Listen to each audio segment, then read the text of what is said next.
The gravel in my parents' driveway crunched under my tires, a sound that always triggered a specific, quiet dread. My father called this a family unity dinner. But looking at the line of luxury sedans gleaming under the porch lights, I knew better. I was 33 years old, yet walking toward that heavy oak door felt like stepping onto a stage where I had forgotten my lines. In this house, love wasn't given, it was negotiated, and I was already in debt. The driveway leading up to my parents' house in Briar Glen was not just a stretch of asphalt. It was a decompression chamber where I was expected to shed the person I had become and reassemble myself into the daughter they tolerated. The gravel crunched beneath the tires of my 5-year-old sedan, a sound that seemed aggressively loud against the hush of the manicured lawn. The house itself loomed ahead, a sprawling colonial revival with white pillars that looked less like architectural features and more like the bars of a very expensive cage. My father, Grant Reed, called this a family unity dinner. He used terms like that often, corporate buzzwords repurposed for domestic control. It was his way of demanding attendance without asking for it. I was 33 years old, a communications specialist with a perfectly respectable career. And yet, as I put the car in park, I checked my reflection in the rearview mirror with the nervous ticking of a teenager hoping to avoid a curfew violation. I took a breath, holding it in my chest until it burned, and then stepped out. The evening air smelled of jasmine and freshly cut grass. The scent of a Briar Glen spring. It was a smell that made my stomach turn. Inside, the house was temperature-controlled to a degree that felt almost medical. The foyer was vast, dominated by a chandelier that cost more than my entire college education. I could hear voices drifting from the drawing room, the low rumble of my father holding court, punctuated by the polite, crystalline laughter of his wife. Celeste. I walked in, my heels clicking on the marble. Piper, you made it. My father did not stand up. He was seated in a wingback chair, holding a tumbler of scotch, looking every inch the regional power player he was. Grant Reed was a man who took up space not by being large, but by being dense with authority.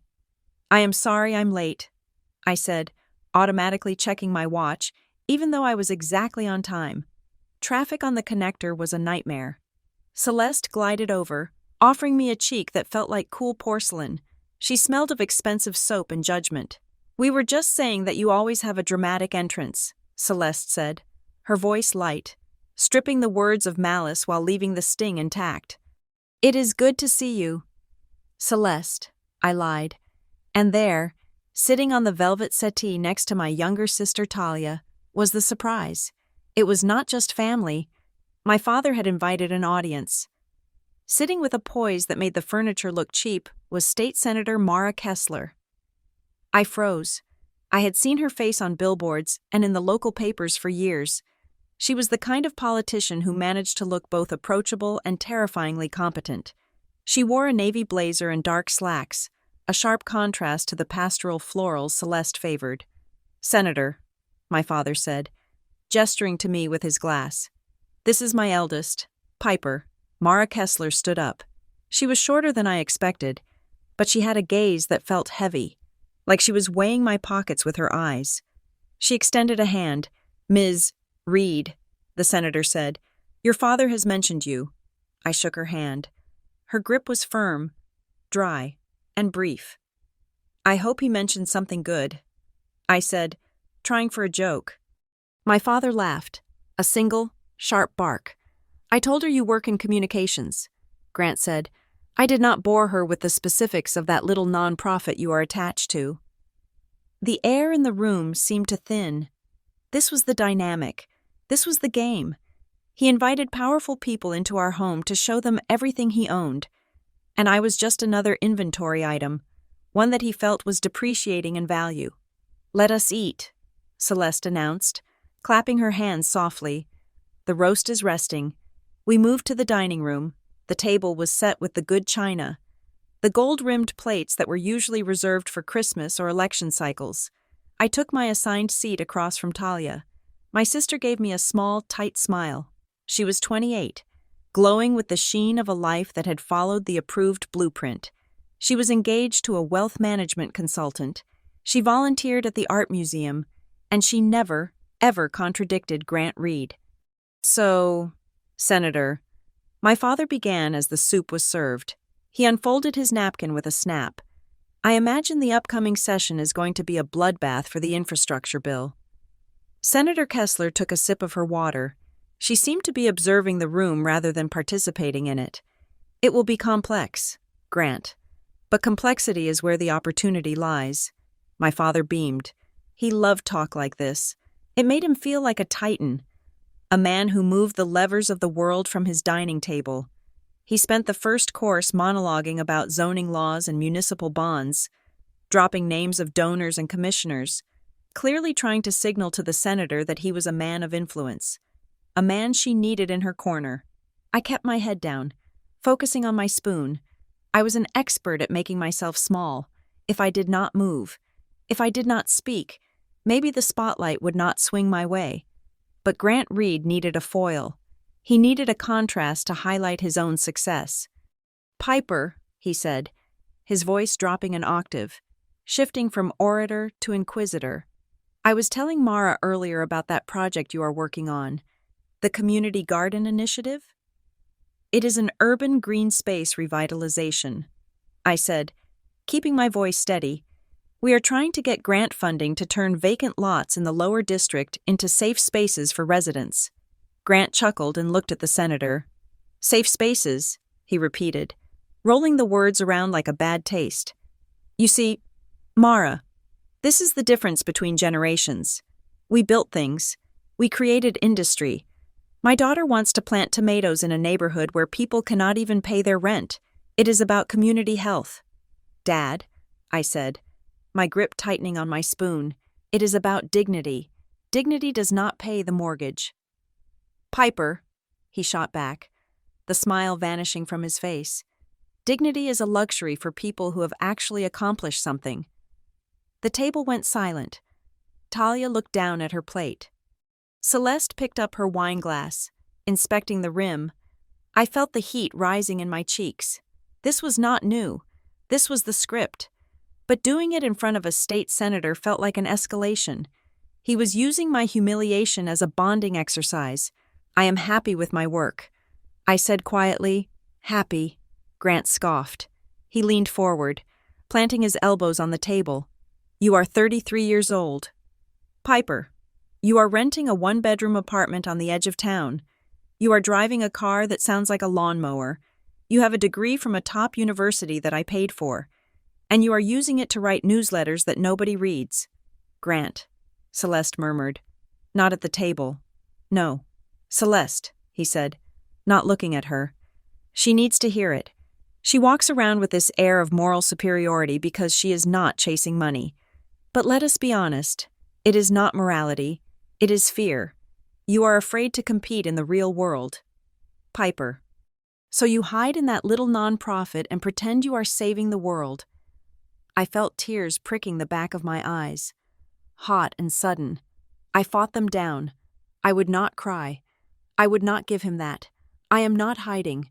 I whispered. Grant sat back, satisfied. He picked up his wine.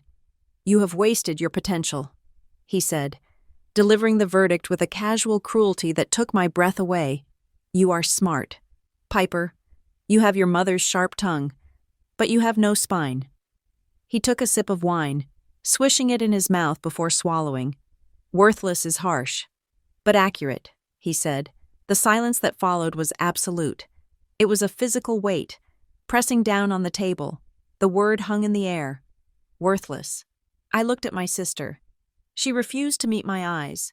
I looked at Celeste. She was signaling the server to clear the plates. I looked at my father. He was not angry.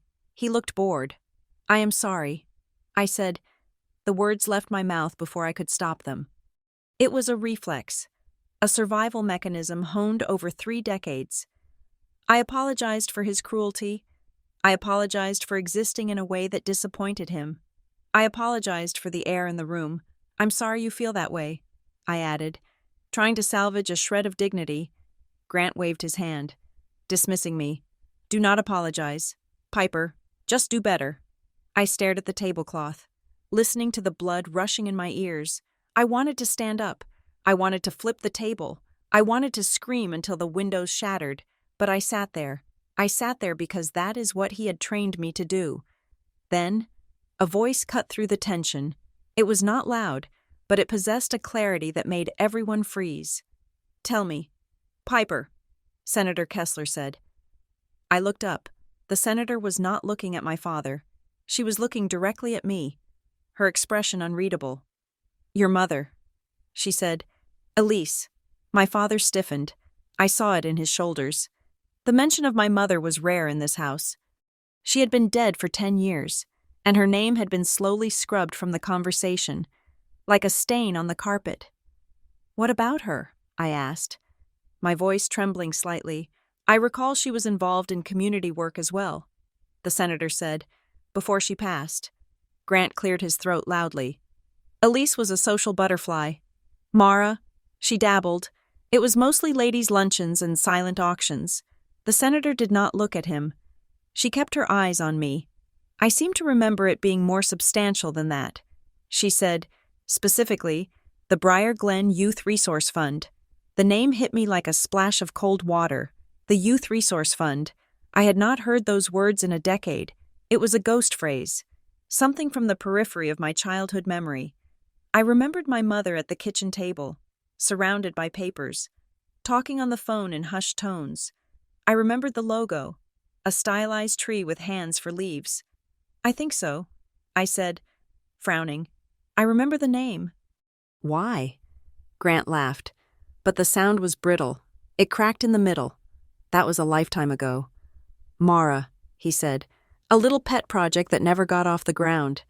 Elise had a big heart, but she lacked follow-through, much like Piper in that regard. The senator turned her head slowly to look at my father. It was a predator's movement, smooth and calculated. Is that so? She asked. I was under the impression it was quite active, right up until the end. She let the silence stretch. She was baiting him, I realized, with a jolt of shock, that she was baiting him. Grant's face reddened. He reached for his wine glass, his hand moving too fast. Well, details fade, he said. The past is the past. We are here to talk about the future. Are we not? To the campaign. He raised his glass, his voice booming too loud in the quiet room. To the campaign. Celeste echoed dutifully, raising her glass. Talia followed suit. I watched the senator. She did not raise her glass immediately. She held my father's gaze for a second longer than was polite, a second that said, I see you. Then, she smiled, a smile that did not reach her eyes, and lifted her glass. To the future, she said. The rest of the dinner passed in a blur. My father drank more than usual. He talked over everyone, his stories becoming more grandiose, his laughter more aggressive. He was rattled. The senator had touched a nerve, and now he was trying to bury it under noise. I barely ate. I pushed the food around my plate, my mind racing. Why would a state senator care about a defunct charity project my mother ran 10 years ago? Why bring it up now? In front of him? When coffee was served, the senator checked her phone. Grant? Celeste? This has been lovely, she said, but I have an early morning briefing. I will walk you out, my father said, starting to rise. No need, the senator said firmly. I would actually like a quick word with Piper, if you do not mind, regarding her firm. I might have a use for a communications specialist who understands the nonprofit sector. My father stopped halfway out of his chair. He looked confusingly between me and the senator. He could not refuse a professional opportunity for me without looking petty, but the idea that the senator wanted to talk to me and not him clearly aided him. Of course, he said, sitting back down. By all means. Perhaps you can talk some sense into her. I stood up, my legs feeling shaky. I followed the senator out to the foyer. When we were out of earshot of the dining room, she stopped. She turned to me, and the political mask dropped. Her face looked tired and serious. I am sorry about what he said in there, she said softly. I shrugged, wrapping my arms around myself. I am used to it. You should not have to be. She reached into her blazer pocket and pulled out a business card. She pressed it into my hand. I did not ask about the fund to make conversation. Piper, she said, her voice barely a whisper. I looked at the card. It was her official Senate card. On the back, in blue ink. She had written a personal cell number and a short note. Elise trusted records. So do I. I looked up at her, confusion warring with a sudden, spiking anxiety. I do not understand. I said, what does this mean? Call me, she said. Not on the office line. Use that number. But, Piper, she said, cutting me off. Her eyes darted to the dining room doorway. There are things about your mother's work that were left unfinished, things that are becoming relevant again. Footsteps echoed on the marble. My father appeared in the hallway, a strained smile plastered on his face. Everything all right out here? He asked, his eyes flicking between us. Just saying my goodbyes. Grant, the senator said, her voice instantly bright and professional. Piper was just telling me about her firm's outreach metrics. Fascinating stuff. She nodded to me, a curt, professional nod, and walked out the door. I stood there, the card burning a hole in my palm. My father looked at me, his eyes narrowing. What did she want? He asked. She just wanted a card. I said, slipping it into my pocket. She said she might need a press release drafted for a charity event. My father snorted. Charity work. Of course. Well, do not screw it up. I drove home in a daze. The drive back to my apartment usually took 20 minutes. But I lost track of time. The senator's words played on a loop in my head. Elise trusted records. So do I. My apartment was dark when I arrived. It was a second-floor walk-up in a complex that my father called slum-adjacent, but I called home. It was quiet. It was mine. I locked the door behind me and leaned against it. Exhaling a breath I felt like I had been holding since I pulled into my parents' driveway. The humiliation of the dinner still stung, the word worthless echoing in the empty room. But beneath the shame, there was something else now, curiosity and fear. I walked into my bedroom and turned on the lamp. In the corner of my closet, buried under winter coats and old shoeboxes, was a plastic bin. I had not opened it in years. It was the mom box. When my mother died, my father had purged the house. He hired a team to clear out her office, her clothes, her presence. He said it was part of the grieving process, that we needed to move forward, but even then, at 23, it felt like an erasure. I had managed to salvage a few things before the cleaners took them away. A few books, some jewelry, and the contents of her desk drawer. I dragged the bin out. It scraped against the floorboards. I sat cross-legged on the floor and popped the lid. The smell hit me first, a mix of her perfume and the dry scent of old paper. It made my chest ache. I dug through the layers, a silk scarf, a birthday card she had written to me but never mailed, a stack of paperbacks. And then, at the bottom, I saw it, a thin manila folder. The label was handwritten in her looping. Precise script. Briar Glen Youth Resource Fund. My heart hammered against my ribs. I pulled it out. It felt light, flimsy. I opened it. There were only 3 things inside. The first was a photograph. It was an 8x10 glossy, taken outdoors. My mother was standing in the center, smiling, looking younger and happier than I remembered her in her final years. She was surrounded by a group of teenagers, maybe 6 or 7 of them. They were wearing T-shirts with the tree logo. In the background, I could see a construction site, the skeleton of a building going up. The second item was a draft of a grant proposal. It was standard boilerplate language about community enrichment and youth mentorship. But as I flipped through the pages, I noticed something odd. There were notes in the margins. My mother's handwriting. Allocation does not match invoice. She had written next to a budget line. Who is the vendor? And Grant says to leave this blank. Why? My stomach twisted. The third item was the most disturbing. It was the corner of a letter, just the corner. The rest had been torn away, leaving a jagged edge. The paper was heavy. expensive bond. Embossed at the top was a partial logo, a gold seal. I recognized it immediately because I had seen it on the plaques in my father's study. On the programs of the galas he forced us to attend. It was the donor seal of the Briar Glen Civic Alliance, my father's inner circle. But it was the tear that chilled me. It was not an accidental rip. It looked deliberate, like someone had shredded the document but missed a piece. I held the fragment up to the light. There was no text on it, just the seal and the date. The date was 2 weeks before my mother died. I looked back at the folder. It was too thin.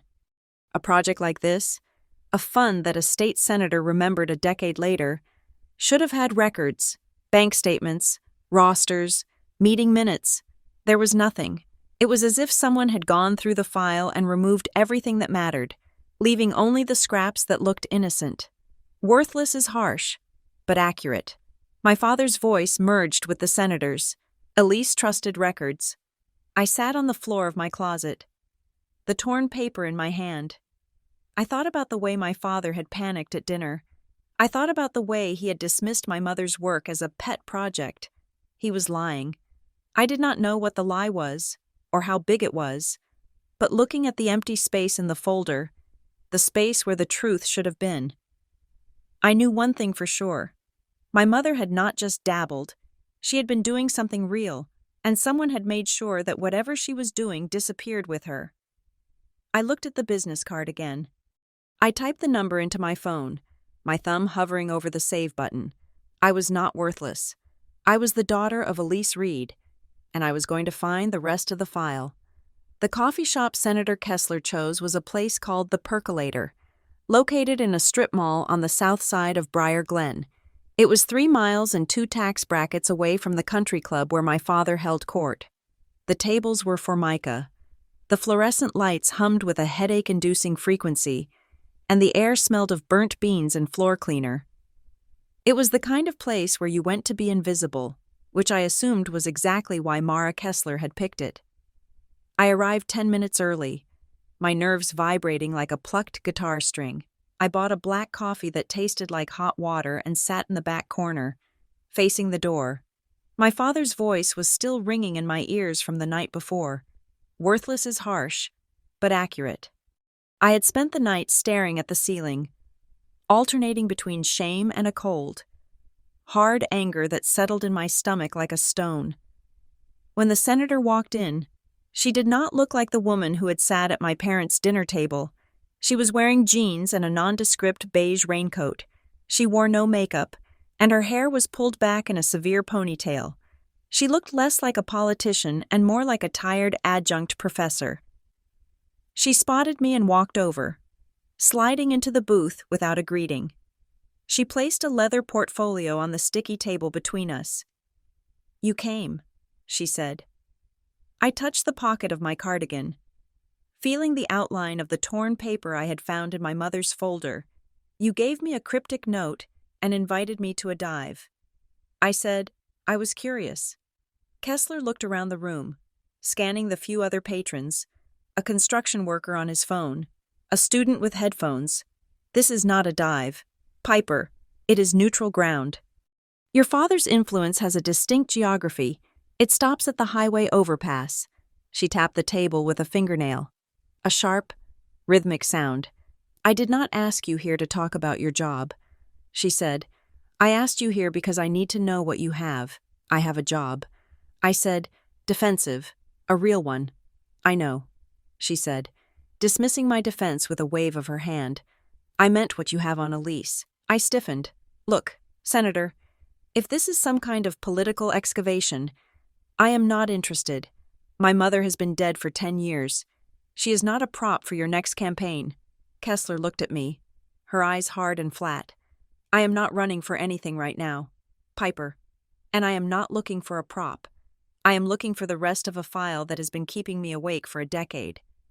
She unzipped the portfolio and slid a single sheet of paper across the table. It was a photocopy of a handwritten log. I recognized the handwriting immediately. It was mine, but not mine. It was the genetic echo of my own script. It was my mother's. I leaned forward. The header read, "Case 404, Review Notes. Before I was a senator, Kessler said, her voice dropping to a low, steady hum. I worked as legal counsel for the State Ethics Committee. My job was to filter complaints. Most of them were petty grievances, contractors mad about zoning, neighbors fighting over property lines. But every once in a while, we would get something real, something heavy. She pointed to a line on the paper. Complainant. E. Reed. Subject. Coercion/misappropriation of funds. Status. Pending review. I stared at the name. E. Reed. We called it the Shadow Archive. Kessler said, cases that were technically filed but never made it to the official docket. They were stalled, buried, or lost in transition, usually because the people named in the complaints had friends who played golf with the committee chair. I looked up at her. My mother filed an ethics complaint? 6 weeks before she died. Kessler said, she came to my office. She did not have an appointment. She looked rattled. She told me she was being pressured to sign off on invoices for services that were never rendered. She said the Youth Resource Fund was being used as a pass-through for donations that were ending up in private accounts. I felt the blood drain from my face. She mentioned names? I asked. Kessler shook her head. Not that day. She said she was building a paper trail. She said she had ledgers. She promised to bring them to me the following week to make a formal deposition. And? She never came back. Kessler said, I called her house. Your father answered. He told me she was unwell. He told me she was having a breakdown. 2 weeks later, she drove her car into a bridge abutment. The words hit me like physical blows. Breakdown. That was the narrative I had grown up with. Mom was fragile. Mom was emotional. Mom was unstable. Grant told everyone she was sick. I whispered. Kessler leaned in closer. Piper, the complaint your mother filed specified donor coercion. She claimed that local business leaders were being forced to donate to the fund, and that money was being siphoned out to a consulting firm. She was not sick. She was dangerous. To someone, I pulled the torn corner of the letter from my pocket and placed it on the table next to the photocopy. The gold seal of the Briar Glen Civic Alliance glinted under the fluorescent lights. I found this last night. I said, it was in a folder she hid. The rest of the page was ripped off. Kessler picked up the scrap, examining it with the precision of a jeweler. Civic Alliance, she murmured. That is your father's club. She looked at me, and for the first time, I saw something like sympathy in her eyes. But it was not pity. It was the look you give a soldier who has just realized they are standing in a minefield. I cannot open an investigation based on a torn corner and a 10-year-old memory. Kessler said, I need the file she promised me. I need the proof she said she had. If you find it, Piper, you bring it to me, directly. Do not trust the mail. Do not trust your phone. Why me? I asked. Why now? Because you were at that dinner. She said, I saw the way he treats you. He thinks you are weak. He thinks you are safe because he has beaten you down so small that you would never dare to look up. She stood up, sliding her portfolio back under her arm. He is wrong, she said, but you have to prove him wrong. She left a $20 bill on the table and walked out, leaving me alone with the cold coffee and the ghost of my mother's courage. I went straight to my office. I worked at a firm called Catalyst Communications, located in a converted warehouse in the Arts District. It was an open-plan office, filled with exposed brick, hanging plants, and 20-somethings wearing noise-canceling headphones. Usually. I found the hum of productivity soothing. Today, it felt suffocating. I sat at my desk, my hands trembling as I woke up my computer. I told my boss I was doing background research for a new client. It was a lie, but lies were starting to feel like a necessary currency.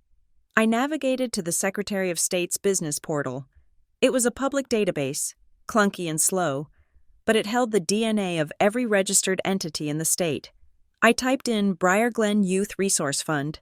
The search wheel spun for an agonizing 10 seconds. Then, a result popped up. Entity ID 894022. Status: inactive. I clicked on the filing history. The fund had been incorporated 12 years ago. The registered agent was Elise Reed. The initial filing showed a board of directors that included a few local names I recognized. mostly wives of my father's business associates. I scrolled down to the dates from 10 years ago. There was an annual report filed in January. Then, nothing. No dissolution paperwork. No bankruptcy filing. No transfer of leadership. It was as if the organization had simply stopped breathing the day my mother died. Usually, when a nonprofit folds, there is a paper trail, assets have to be distributed, accounts have to be closed. The state requires a final tax return, but here, the timeline just flatlined. I tried to pull up the financial disclosures. The PDF links were dead. File not found. I sat back in my chair, staring at the screen. Silence. That is what I found. A meticulously maintained silence. Hey, Piper, you okay? I jumped. Jonah Weller was standing behind me, holding a mug of tea. Jonah was our data analyst, a guy who treated spreadsheets with the reverence most people reserved for religious texts. He was one of the few people in my life who knew my family history, but did not treat me like a fragile heirloom. I am fine, I said, quickly minimizing the window. Just hitting a wall on some research. Jonah leaned against my desk partition. He adjusted his glasses. You look like you are hunting ghosts, he said. You have that look. The one where your eyebrows do that pinch thing? I sighed. I could not do this alone. And if there was anyone who could find a needle in a digital haystack, it was Jonah. Jonah, I said quietly. If I wanted to find a news article from 10 years ago that does not seem to exist on the main servers, how would I do that? Jonah's eyes lit up. Scrubbed? Or just old? Maybe both. I said. He pulled up a chair and rolled it next to mine. Scoot over, he said. Let us go to the archives. The deep ones. The Wayback Machine is for amateurs. I have access to the library microfiche digitization project. I typed in the date. October 14th, 10 years ago. We scrolled through the digital scans of the Briar Glen Gazette. It was a local paper, the kind that reported on high school football scores and zoning board meetings. There it was, page 4, below the fold, local woman dies in single-car accident. The headline was small, unassuming. I read the text, my breath catching in my throat. Elise Reed, 42 of Briar Glen, was pronounced dead at the scene last night after her vehicle struck a bridge support on Old Mill Road. Police report that wet road conditions were likely a factor. No other vehicles were involved. Reed was the wife of local developer Grant Reed. That was it. 3 sentences. Wait, Jonah said. Leaning in. That is weird. What? Look at the byline. He said. There was no byline. It just said staff reports. Okay. So? And look at the police quote. Jonah said, pointing at the screen. Police report that wet road conditions were likely a factor. It does not say who the responding officer was. It does not mention a coroner's time of death. It does not mention skid marks. Usually, even for a minor accident, they pad it out with details. Officer so-and-so stated, or witnesses reported. This reads like a press release. Not a news story. He was right. It was sterile. It was a placeholder meant to occupy space without providing information. Can we find the police report? I asked. Jonah frowned. Not from here. Police records that old are not usually digitized unless it was a major crime. You would have to go to the source, the records annex. I checked the time. It was 2 p.m. Cover for me? I asked, grabbing my purse. Jonah looked at the screen. Then at me. Go, he said, but be careful. Piper, dead ends are usually dead for a reason. The Briar Glen Public Records Annex was located in the basement of the county courthouse. It was a room that smelled of dust and bureaucracy, lined with metal shelves that stretched to the ceiling. I walked up to the counter. The clerk was a woman in her 60s with reading glasses on a chain and an expression that suggested she had seen everything and was impressed by none of it. Can I help you? She asked, not looking up from her crossword puzzle. I need to request a copy of a traffic accident report, I said, from 10 years ago. She sighed and put down her pen. Date and name? October 14th. Elise Reed. The clerk's hands paused over her keyboard. It was a micro-movement, a hesitation that lasted less than a second. But I saw it. She looked up at me. Really looked at me. For the first time. Reed. She repeated. Related to Grant Reed? I am his daughter, I said. She stared at me for a long moment, her eyes unreadable. Then she turned back to the computer and typed slowly. I am afraid that file is not available, she said, her voice flat. What do you mean, not available? I asked. It is a public record. It is marked as misfiled, she said. That happens sometimes with the older paper records during the digitization transfer. It is likely in a holding box at the off-site warehouse. How long to get it? I asked. She shrugged. 6 weeks? Maybe 8? You have to fill out a requisition form. I leaned over the counter. Ma'am, I know how the system works. Misfiled usually means it is in the wrong drawer, not on another planet. Can you just check the physical file? It should be in the 2016 cabinet. I cannot leave the desk, she said, her voice hardening, and I cannot give you a file that the system says is not here. Fill out the form. Ms. Reed. She slid a clipboard across the counter with a force that was almost aggressive. I looked at her. She was not being lazy. She was being careful. She was afraid. I realized then that my father's reach did not just extend to the country club. It went all the way down to the basement of the courthouse. Someone had flagged this name. Someone had told the staff that if anyone came asking about Elise Reed, the answer was no. I filled out the form, my handwriting jagged with anger. I handed it back to her. Thank you for your help, I said, my voice dripping with ice. She did not reply. She just took the clipboard and placed it face down. As if she wanted to hide my request from the air itself, I drove home feeling like the walls were closing in. The world, which had seemed open and navigable yesterday, now felt like a maze where the path changed every time I turned a corner. My phone rang at 7 o'clock. It was my father. I stared at the screen, my heart thumping against my ribs. I considered not answering, but ignoring Grant Reed was like ignoring a tornado warning. It did not make the danger go away. Hello, Dad, I said, keeping my voice neutral. Piper, he said. His voice was warm, rich, enveloping. It was the voice he used when he was closing a deal. I wanted to call and apologize for last night. Things got a little heated, the wine, you know. I gripped the phone tighter. He never apologized. Not really. It is okay, I said. No, it is not, he said. I was hard on you. I worry about you. Piper, I want you to have the best. That is why I get frustrated when I see you. Settling. I am not settling. Dad, listen, he said, overriding me. I was thinking, that car of yours, it is a safety hazard. I do not like the idea of you driving around in it, especially at night. I frowned. My car is fine. I want to buy you a new one, he said, and maybe help you with a down payment on a condo. There is a new development over on Highland. Secure, gated, very nice. I froze. Why? I asked. Because you are my daughter, he said, and because I want you to be safe. You know, Piper. Politics is a dirty business. That senator, she is a user. She grinds people up to make headlines. I would hate to see you get mixed up in her world. It is not for you. You are too sensitive. The offer hung in the air. A new car, a condo, security. It was a bribe. He knew. He knew I had met with her. He knew I was asking questions. And this was the leash. He was trying to buy my silence before I even had anything to sell. I do not want your money. Dad, I said. There was a silence on the other end. A cold, heavy silence. Do not be foolish. Piper, he said.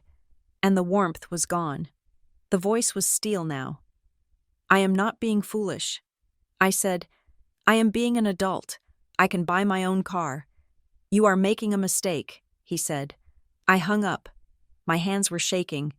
I put the phone down on the coffee table and paced the small living room. He was scared. Grant Reed was scared. 5 minutes later, my phone buzzed again. A text message. It was from Talia. Piper, what is going on? Have you seen this? Attached were 3 screenshots. They were from a local Instagram account called Briar Glen Whispers, a blind item page that usually posted about high school cheating scandals and restaurant health code violations. But this post was different. Spotted. A certain local black sheep spiraling at a dive bar with a certain state politician. Looks like someone is trying to sell a sob story to get attention. Word is, she is off her meds and obsessing over ancient history. Sad to see a family held hostage by one person's delusions. The comments were already rolling in. Is this about the Reeds? I heard she has always been unstable. Imagine embarrassing your father like that. I stared at the screen, the blue light illuminating my dark apartment. It was fast. It was so fast. I had met Kessler 8 hours ago, and already, the narrative was being rewritten. I was not a daughter looking for answers. I was a crazy woman. I was off my meds. I was obsessed. I looked at the timestamp on the post. It had gone up 10 minutes after I hung up on my father. This was not a reaction. This was a protocol. They had this ready. They had the story preloaded, just waiting for me to step out of line. I sat down on my sofa, but I did not cry. Yesterday, I would have cried. Yesterday, I would have called Talia and begged her to believe me. I would have called my father and apologized again, just to make it stop. But something had shifted in the tectonic plates of my personality. Kessler had said it. He thinks you are weak. The bribe, the stall at the records office, the smear campaign. They were not attacks. They were defenses. You do not build a fortress unless you are guarding something valuable. You do not destroy a person's reputation unless you are terrified of what they might say. My father was not protecting me from the world. He was protecting his world from me. I picked up the phone and texted Talia back. Don't believe everything you read. Then I deleted the Instagram app from my phone. I walked over to the window and looked out at the street. A black sedan was parked across the road. The engine idling. It might have been nothing. It might have been a neighbor, but I did not think so. I closed the blinds. I went back to the closet and pulled out the empty folder. I traced the edge of the torn letter. Elise trusted records. My mother had left a trail. She had broken it up, hidden it, scattered it. Because she knew this machine existed, she knew they would come for the whole file. So she made sure there was no whole file to find. She had made me the executor of a puzzle I did not know I was solving. I was not hurt anymore. The hurt had burned off, leaving something clear and sharp in its place. I sat down at my kitchen table, took out a notebook, and wrote down the date, October 14th.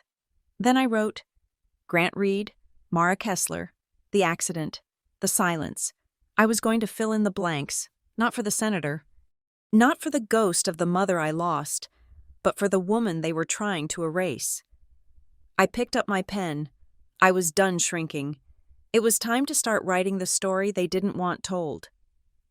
The silence in my apartment had a texture to it now. It was no longer the empty, peaceful quiet of a woman living alone. It was a heavy, pressurized silence, like the air in a submarine that has gone too deep. I had deleted the social media apps from my phone, but I could still feel the phantom buzz of notifications. The invisible accumulation of comments from strangers who thought they knew the story of Piper Reed, spiraling, obsessed, unstable. I sat on my living room floor, surrounded by the debris of my own life. I had gone through the mom box 3 times. I had shaken out every book, every envelope, every folded sweater. I was looking for the rest of the file. The folder I had found was too thin. It was a prologue without a story. My mother, Elise, was a woman of meticulous detail. She did not leave fragments unless the fragments were breadcrumbs. I looked at the small stack of books I had kept from her collection. There were novels, mostly dog-eared paperbacks, and a few heavy hardcover cookbooks. My mother was not a chef. She was a tactical cook. She cooked to feed an army, or to impress a donor, or to smooth over a silence at the dinner table. My eyes landed on a copy of the Silver Palette cookbook. The spine was cracked, and the cover was stained with ancient olive oil. It was the book she used for dinner parties, the book she used when Grant needed to close a deal in the dining room and needed the smell of roasting chicken to simulate a happy home. I pulled it toward me. It fell open to the page for chicken marbella. The pages stuck together with dried prunes and capers. I ran my hand over the paper. It felt like her. It smelled like her kitchen. A scent of garlic and lemon and anxiety. I turned to the back cover. It was stiff. Too stiff. I ran my fingertips along the inside edge of the back board. There was a slight ridge, barely perceptible, where the end paper met the cardboard. It looked seamless, but when I pressed my thumb against the center of the board, it crunched slightly, not like cardboard, like paper crinkling over paper. I went to the kitchen drawer and got a paring knife. My hands were steady. That surprised me. 2 days ago, I would have been shaking. Now, I felt a cold, clinical precision. I sat back down and slid the tip of the knife under the edge of the end paper. I sliced it open. The paper peeled back with a tearing sound that seemed deafening in the quiet room. Taped to the inside of the cardboard cover, flattened and sealed in a freezer bag, was a sheaf of papers. I exhaled. A long, shuddering breath. Elise trusted records. She knew. She knew someone would go through the box. She knew Grant would purge the office. But she knew Grant never stepped foot in the kitchen unless he was getting ice for his scotch. She hid the truth in the one place his ego would never let him look. I cut the tape and pulled the bag free. Inside, there were 5 pages. The first was a donor pledge list. It was a spreadsheet, typed, with columns for name, amount, and allocation. But large sections of it had been redacted with thick black marker, not digital redaction. This was done by hand. Angrily, the marker had bled through the paper. I held it up to the light, trying to read through the ink, but it was solid. However, the column for allocation was clear. Youth Outreach, Community Center, Reno, Scholarship Fund, and then, repeated over and over in the bottom half of the list, H.S. Consult, H.S. Consult. I flipped to the next page. It was a handwritten note, scrawled on the back of a grocery receipt. If anything happens, follow the second ledger. The bank will not talk to you. Go to the source. Harborline Strategies. Harborline Strategies. I stared at the name. It sounded generic. Corporate, innocent. It sounded like 100 other firms in the business park off the highway. But my mother had written it with a double underline. I looked at the date on the receipt. It was dated 3 days before the accident. I grabbed my laptop. I needed Jonah. I could not do this on my home Wi-Fi. Not if I was right about the paranoia, but I could not wait until morning. I took a picture of the documents with my phone, then shoved the papers back into the bag and taped them inside the vent in my bathroom. It was a cliché hiding spot, but it was better than the kitchen table. I drove to the office. It was 9 o'clock at night. The warehouse district was quiet. The streetlights humming over empty pavement. Jonah was not there. Obviously, he had a life. But I had a key, and I knew his password was the name of his cat followed by the year he graduated. Because he was brilliant with data but terrible with personal security. I logged into his terminal. I needed his search tools, the ones that dug deeper than Google. I typed in Harborline Strategies. The results were underwhelming. A website, a LinkedIn page with 2 employees, a generic address in the state capital, Larkridge. I opened the website. It was sleek, dark blue background, serif fonts, stock photos of handshakes and skylines. The text was a masterclass in saying nothing. Strategic solutions for a complex world. Navigating the narrative. Influence. Impact. Integrity. I clicked on the About Us page. No team photos. Just a mission statement about discreet reputation management. I clicked on Clients. It was a list of logos, a regional bank, a healthcare consortium, and then, buried in the middle, the Briar Glen Civic Alliance, my father's club. I pulled up the corporate filing data for Harborline Strategies, incorporated 12 years ago, the same year the Youth Resource Fund was founded. I sat back, the blue light of the monitor washing over my face. It was a loop. Money went into the Youth Resource Fund from donors. Then, according to my mother's list, it went out to H.S. Consult, Harborline Strategies. They were washing the money, Donors gave tax-deductible contributions to a charity for at-risk youth. The charity paid consulting fees to Harborline, and Harborline did what? Navigating the narrative. I heard the front door of the office beep. I froze. Steps on the concrete floor. Piper? It was Jonah. He was wearing a hoodie and carrying a bag of takeout. He looked at me, then at the glowing screen. "I saw your car," he said. "I figured you were either working late or robbing the place." "I am not robbing the place," I said, my voice tight. "But I might be robbing a grave." I spun the monitor around. "Look at this." "Jonah." He set the food down and adjusted his glasses. He leaned in, reading the screen. Then he looked at the photo of the document I had on my phone. "Harborline," he muttered. He started typing, his fingers flying across the mechanical keyboard. "Let us see who actually owns this ghost ship."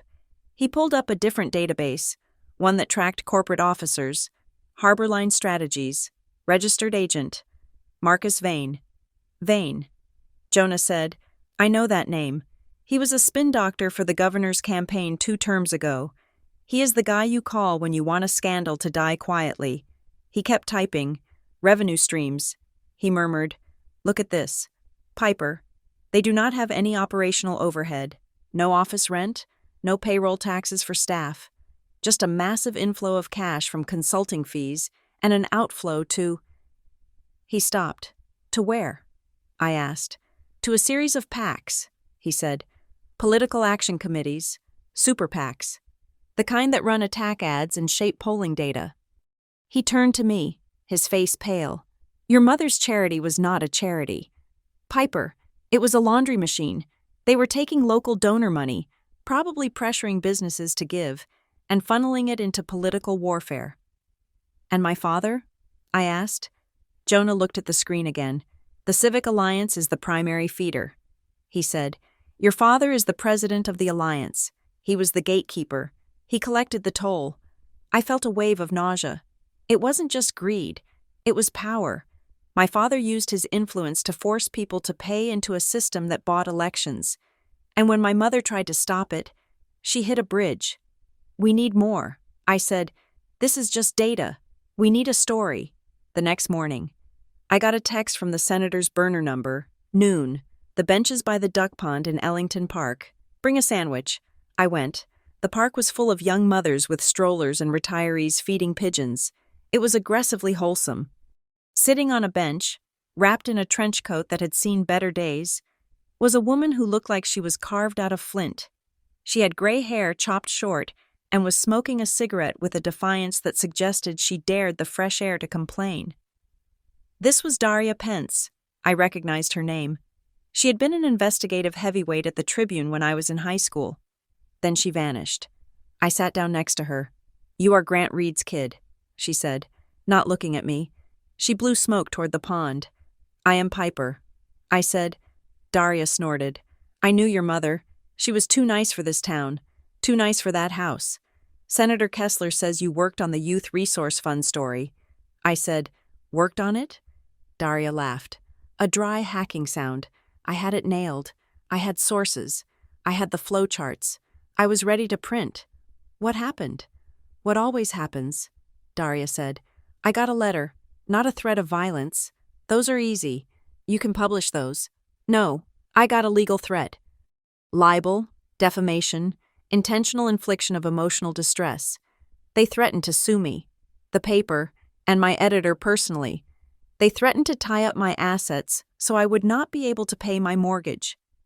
My publisher folded. He killed the story. "Who threatened you?" I asked. "Harborline," she said. "But the signature on the letter was from a law firm on retainer for the Civic Alliance. Your daddy's lawyers." She turned to look at me. Her eyes were sharp, intelligent, and incredibly sad. "Elise came to me," Daria said. "A week before she died. She was terrified. Not for herself. She kept saying, 'I do not want Piper to find out like this.'" "Find out what?" I whispered. "That she was the bait." Daria said, "Grant used her. He used her reputation, her kindness, her face. He put her in charge of that fund because everyone trusted Elise. Who would suspect Elise Reed of running a slush fund? She was the perfect front, and when she figured it out, when she realized she was washing money for the people who were gutting the school board and buying zoning votes, she snapped. She was going to go public. I said, she was going to burn it down. Daria corrected. She told me she was going to testify. She had a meeting with the oversight committee, and then she had an accident. I said, Daria took a long drag of her cigarette. Briar Glen is a small town. Piper, accidents happen, especially when you are driving on a dark road and your brake line has a stress fracture. I froze. The report said, wet roads. I said, Daria dropped the cigarette butt and crushed it under her heel. The report said what they paid it to say. I tried to get the mechanic to talk. He closed his shop a month later and moved to Florida, paid in cash. She stood up. You want to fight them? You better have more than a conscience. You need receipts. You need the originals. Because if you go at Grant Reed with a photocopy, he will bury you in the same hole he put your mother in. Not a grave. A silence. She walked away, leaving me alone with the ducks. I needed to see Celeste. It was a dangerous move, but Daria's words were gnawing at me. She was too nice for that house. Celeste had been in that house for 8 years. She was my father's perfect hostess, his polished armor. But she was also a human being. Maybe. I drove to the house in the mid-afternoon. My father would be at the office. Celeste was in the garden, wearing a sun hat and gardening gloves that looked pristine. She was deadheading roses. Piper, she said, not turning around as I approached. To what do I owe the pleasure? Grant is not here. I know, I said. I came to see you. She turned then, snipping a faded bloom with a sharp click of her shears. Me? How novel. I walked closer. Celeste, I found something. Of my mother's. Celeste's expression did not change. It was a mask of polite disinterest. We cleared that house years ago. Piper, I am sure whatever you found is just sentimental clutter. It was a list. I said, a list of donors, and a company called Harbor Line. Celeste paused.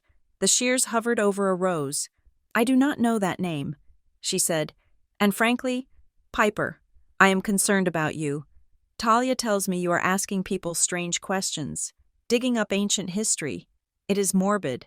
I'm just trying to understand what happened to her. I said, she was scared. Celeste, before she died, she was scared of the people Dad works with. Celeste sighed. She placed the shears in her basket and peeled off her gloves. Piper, listen to me. Your mother was a lovely woman, but she was delicate. She did not understand how the world works. She took things personally. She was being used to launder money. I said, that feels personal. Celeste's eyes narrowed. Stop it. That is a dangerous accusation. Your father is a respected man. He does everything for this family. For you? Does he? I asked. Or does he do it for the status? Celeste took a step closer. She smelled of lavender and ice. Your mother made people uncomfortable. Piper, that was her problem. She could not just let things be. She had to pick at the seams until everything unraveled. Do not be like her. It was a warning. It was a threat wrapped in advice. I looked at her, at the perfect hair, the perfect garden, the perfect lie. Did you know? I asked. About the fund? Celeste picked up her basket. I know that your father loves you, she said, and I know that he is losing patience. Go home. Piper, before you break something you cannot fix. She walked back toward the house, her spine straight, unyielding. I drove away, feeling a cold hollowness in my chest. There was no humanity there, only preservation. 2 days later, Talia texted me. Lunch? Peace offering, please.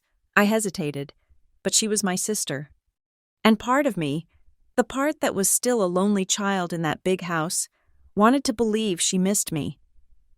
We met at Bistro V, a place with white tablecloths and salads that cost $20. Talia looked beautiful. She was wearing a cream-colored blazer and her engagement ring caught the light every time she moved her hand. She hugged me. It felt stiff. I am glad you came, she said. I ordered an iced tea. She ordered a mimosa. Dad is really upset. Piper, she said, cutting straight to the chase. He says you are spreading rumors. I am looking for the truth. Talia, there is a difference. Talia sighed. She looked at me with a mix of pity and frustration. Why can't you just let it go? Why do you have to be so difficult?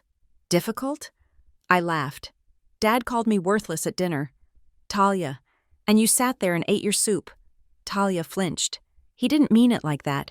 He was stressed. He tries so hard to protect us. Protect us from what? I asked. From the fact that his business partners are crooks? Lower your voice, Talia hissed, glancing around the restaurant. You sound just like Mom. She said, good. I said, no, not good. Piper, Talia snapped. Mom was a mess. She was paranoid. She was going to ruin us. Do you know what it was like for Dad? Trying to clean up her disasters? What disasters? I asked. She was making accusations.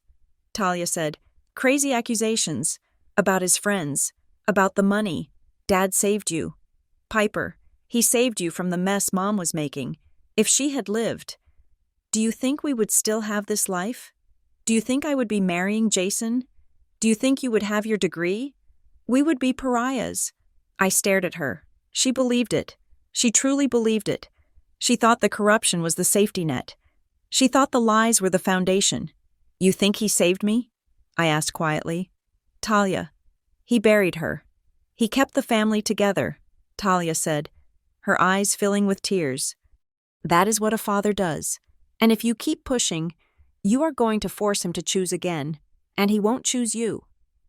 She threw a credit card on the table. I can't do this, she said. I can't watch you destroy everything because you are jealous that you don't fit in. She stood up and stormed out. I sat there, watching her go. I realized then that I had lost her. I hadn't lost her today. I had lost her 10 years ago, when she decided that comfort was worth more than the truth. I went home. I felt heavy, exhausted. The isolation was absolute now. My father, his wife, my sister, they were a phalanx, shields locked together. I heated up a can of soup and ate it standing over the sink. My laptop was open on the counter. At 11:43 p.m., a notification pinged. New email. The sender was a string of random characters, alphanumeric scramble at protonmail.com. I opened it. There was no text in the body of the email, just an attachment, a PDF. I clicked it. It was a scan. High resolution, a check stub. The date was 10 years ago, October 10th, 4 days before the accident. Payer, Briar Glen Youth Resource Fund. Payee, Harborline Strategies. Amount, $50,000. Memo, YRF, Phase 2, and underneath, a signature, not my mother's. It was my father's signature. Grant Reed. He had signed the check. He had authorized the transfer. I stared at the screen, my heart hammering against my ribs like a trapped bird. This was it. This was the smoking gun. My mother hadn't signed off on the laundering. Grant had stepped in and done it himself. But who sent it?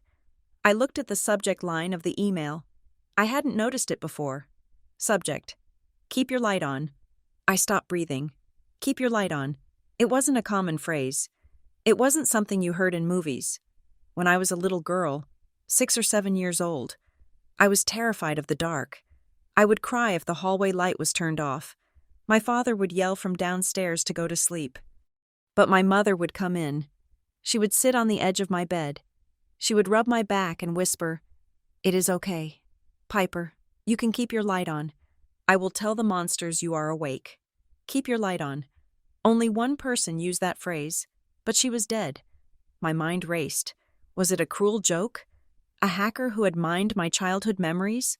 Or was there someone else? Someone who knew her? Someone she had trusted? I stood up and paced the small apartment. I felt exposed. The walls felt thin. I went to the window and peered through the blinds. The street was empty, but the fear was different now. It wasn't the nebulous anxiety of being the disappointment daughter. It was specific. It was sharp.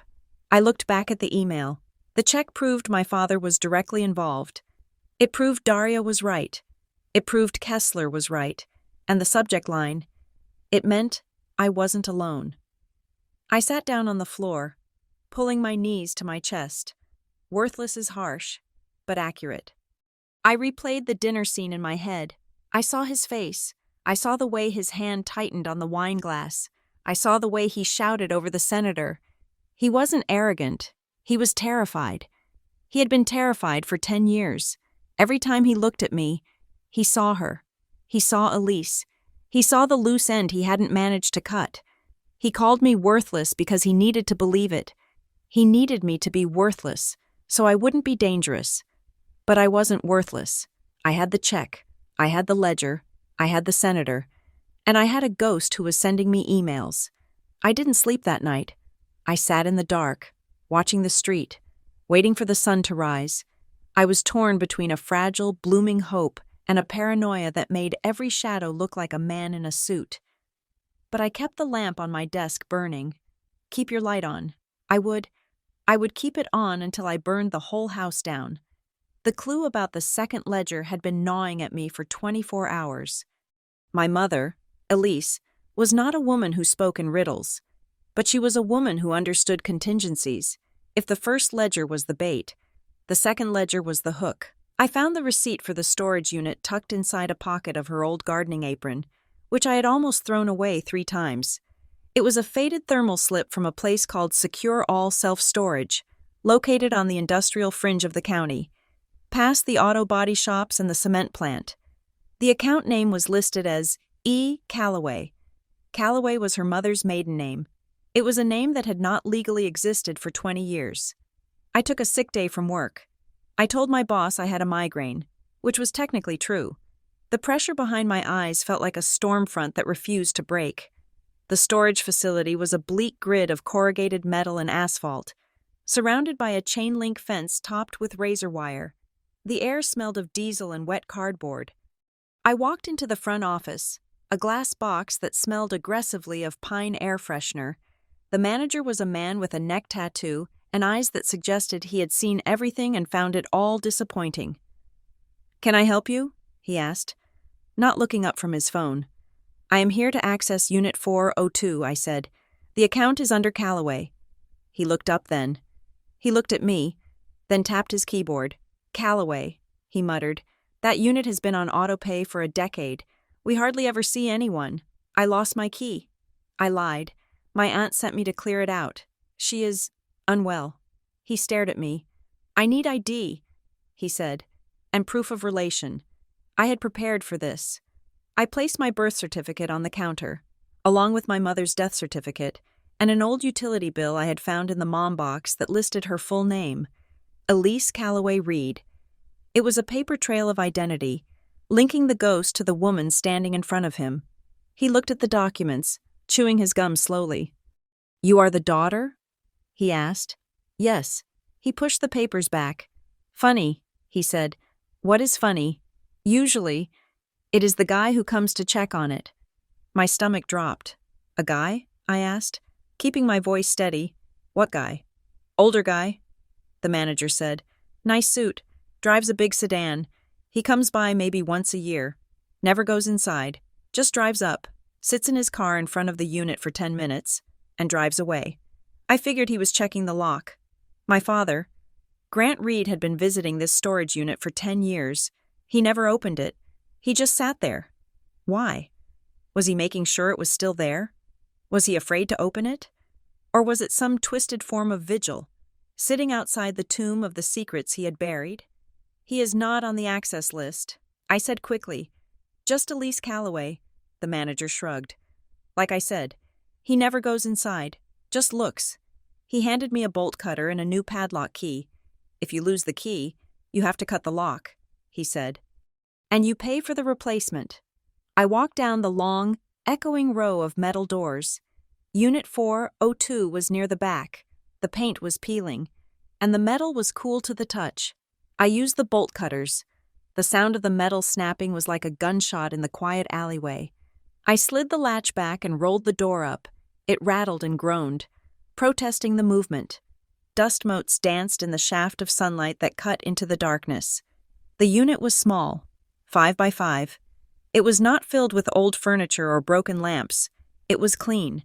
In the center of the unit sat a single metal filing cabinet and a plastic folding chair. That was it.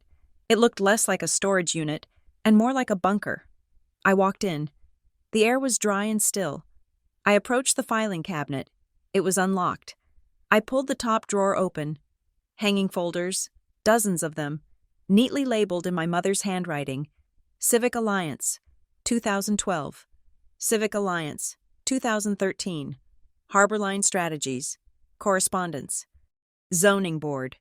Payoffs. I ran my fingers over the tabs. This was not just a complaint file. This was an archive. She had been documenting the corruption of Briar Glen for 2 years before she died. In the front of the first folder, there was a thick manila envelope. On the front, written in Sharpie, were 4 words. Piper, when you are ready. I stared at my name. She had known. She had known she might not be there to explain it. She had known that one day I would be standing here, old enough and angry enough to find this. I sat down on the plastic chair. It creaked under my weight. I opened the envelope. Inside was a letter, handwritten on yellow legal pad paper, and a small, digital voice recorder, the kind journalists used 10 years ago. I picked up the letter first. My hands were trembling so hard the paper rattled. My darling Piper, if you are reading this, 2 things have happened. First, I am gone. And second, your father has finally pushed you too far. I am sorry I left this for you. I wanted to fix it myself. I wanted to scrub the stain out of our names so you could inherit a life that was clean. But the stain is deep. Piper, it is in the foundation. You need to understand something about your father. He is not a monster. That would be too simple. He is a man who is terrified of being ordinary. When we met, he was so charming, so hungry. But hunger turns into greed when you feed it the wrong things. He did not start the corruption. The Civic Alliance was rotten long before Grant Reed joined. But he chose it. He chose it every time he signed a check. He chose it every time he looked away. He did it because they made him feel important. They gave him a seat at the table, and the price of the seat was his soul. And eventually, the price was us. I stayed quiet for a long time to protect you. I thought if I played along, I could shield you from the fallout. But I realized recently that silence is not a shield. It is a complicity. I cannot be complicit anymore. Do not hate him. Piper, it will only poison you. But do not trust him. He will sacrifice anything to keep his seat at that table. Even you. Listen to the tape. Follow the dates. And please, keep your light on. Love, Mom. I put the letter down. I did not cry. The tears were stuck somewhere in my throat, blocked by a hard lump of realization. He will sacrifice anything. She knew. She knew what he was capable of. I picked up the voice recorder. It was small, cheap plastic. I checked the batteries. They were dead. I swapped them out with a pack I had bought at the gas station on the way over, praying the device still worked. It flickered to life. A red light blinked. I pressed play. There was a hiss of static, and then her voice filled the small metal room. October 10th. Meeting with Marcus Vane from Harborline. Her voice was calm, unnaturally calm. It was the voice she used when she was helping me with difficult math homework. Vane offered a restructuring of the fund. He called it optics management. He said if I did not sign the transfer order for the consulting fees, the Alliance would pull the funding for the scholarship program. He said, Grant understands the ecosystem. Elise, why don't you? There was a click. The recording stopped. I pressed the next track. October 12th. Dinner at home. Grant is agitated. He found the draft of my letter to the ethics committee. He did not yell. He just asked me if I loved my life. He asked me if I liked the house, the cars, the respect. He said, if you pull this thread, Elise, the roof comes down on all of us. I closed my eyes. I could hear the clinking of silverware in the background of my memory. I remembered that week. I remembered the tension. I pressed the next track. October 14th. This is it. I have an appointment at 4 o'clock at the Ashford Parkway Overlook. I am meeting an investigator from the County Oversight Office. His name is Felix. He said if I bring the physical ledger, he can trigger a state audit. Grant thinks I'm going to the spa. I am shaking. God, I am shaking. But I have to do this. For Piper. The recording ended. I sat in the silence of the storage unit. Ashford Parkway Overlook. That was a scenic turnout on the cliffs above the river. It was nowhere near the spa. And it was nowhere near the bridge where she died. The police report said she died at 8 p.m. If she had a meeting at 4 p.m., where was she for 4 hours? And the meeting, the appointment. I pulled out my phone and searched for the Ashford Parkway Overlook. It was a common spot for clandestine meetings because it was public but isolated. If she met this Felix, did she give him the ledger? No, because the ledger was right here in the filing cabinet, which meant she never made the meeting. Or she made it, and something went wrong. I packed everything into a cardboard box, the binders, the recorder, the letter. I locked the unit, the sound of the bolt sliding home feeling like closing the lid on a coffin. I drove straight to Senator Kessler's office. Not the coffee shop, the office. I was done with shadows. Her aide tried to stop me, saying she was in session, but I walked past him and opened the door to her private study. Kessler looked up from her desk. She saw the box in my arms. She saw the look on my face. She waved the aide away and closed the door. "You found it," she said. It wasn't a question. I put the box on her desk. "I found everything," I said. "The donor lists, the Harborline contracts, and a tape." I played her the clip about the meeting at Ashford Parkway. Kessler listened, her face unmoving, like stone. When it finished, she leaned back. "Ashford Parkway," she murmured. "That is county jurisdiction. She never made it to the bridge by accident." I said, "She was meeting someone to hand over evidence, and 4 hours later, she was dead on a different road." Kessler looked at the box. "This changes things. Piper, this isn't just graft anymore. This is something darker. We go to the police," I said. "Now?" "No," Kessler said sharply. "Why?" I demanded. "We have the proof. We have a 10-year-old tape and a box of papers that have been out of the chain of custody for a decade." Kessler said, "If you walk into a police station in Briar Glen with this, it will disappear, or they will say you fabricated it. Grant has friends in the precinct. Piper, you know that. Then what do we do? We need a clean lane," she said. "We need the State Integrity Commission. We need to file a formal inquiry that bypasses the local authorities. We need to authenticate these documents. We need to depose the man she was supposed to meet. This Felix." She stood up and walked to the window. "If you go public too soon, the machine will turn on you. They will paint you as unstable. They will say you are a grieving daughter looking for someone to blame. They will bury the evidence under a mountain of defamation suits. We have to be surgical." I looked at the box. I wanted to scream. I wanted to burn it all down. But I knew she was right. "Okay," I said. "We do it your way, but we do it fast. I am already drafting the subpoena." She said, "I went to work the next day. I had to maintain the illusion of normalcy. But normalcy had left the building at 10 a.m. My boss, David, called me into his office. David was a nice guy, a conflict-averse man who wore cardigans and brought donuts on Fridays. He looked miserable. "Sit down. Piper," he said. I sat. "Is everything okay?" I asked. David wouldn't look at me. He fiddled with a pen. "I had a visitor this morning," he said. "Your father?" My blood ran cold. "He came here?" "He was concerned." David said, "He told me you have been going through a hard time, that you are under a lot of emotional stress. He mentioned something about you revisiting your mother's death and how it is affecting your focus." I stood up. "He is lying. David, he is trying to undermine me." David put his hands up. "Piper, look, I like you. You are a great writer, but the Botanical Garden project, it is high profile. The client needs stability. If you are dealing with personal issues, he is gaslighting you. I said, my voice rising. I am not unstable. I am doing my job. I know, David said. But I can't risk the account. I am going to move you off the garden project, just for a bit. Put you on internal comms, until things settle down. I stared at him. My father had walked into my workplace, a place that had nothing to do with him, and successfully demoted me with a few whispers of concern. It was a power move. It was him showing me that there was nowhere I could go where he couldn't reach me. I realized then that arguing with David was useless.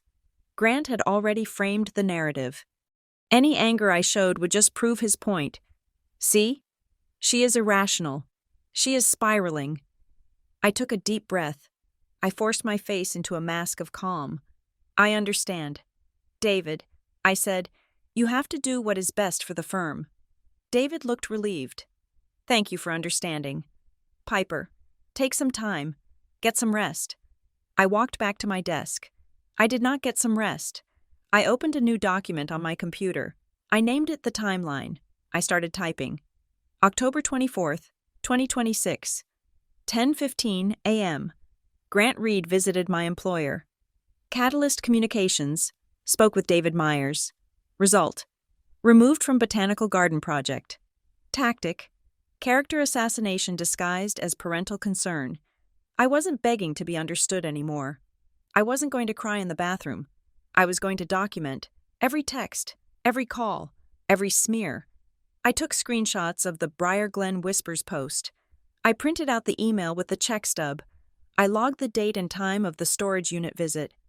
My mother had left a ledger. I was building a dossier. That evening, I was at my apartment, organizing the files. When Jonah banged on my door, he didn't wait for me to say hello. He walked in, opened his laptop, and threw it on my couch. I got him. He said, "Got who?" "The smear merchant." Jonah said, "The guy running the Briar Glen Whispers account." "How?" I asked. "I thought it was anonymous." "It is," Jonah said, grinning. "But the guy is lazy. He posted that photo of you at the coffee shop. He didn't scrub the metadata. The geolocation tag was still on it. But more importantly, he uploaded it from a mobile device connected to a Wi-Fi network. And? I cross-referenced the IP address of the upload. Jonah said, "It came from a residential address in the North Hills, a condo complex. Who lives there?" "A guy named Trent Sallow?" Jonah said. I frowned. "I don't know that name." "You wouldn't," Jonah said. "He is a freelance social media manager. Mostly does hype for nightclubs and car dealerships. But guess who his biggest retainer client is?" I looked at him, the answer already forming in my mind. "Harborline Strategies." I whispered. "Bingo," Jonah said. I found his Venmo history. It is public if you don't change the settings. He gets a monthly transfer from HS Consulting LLC. I looked at the screen.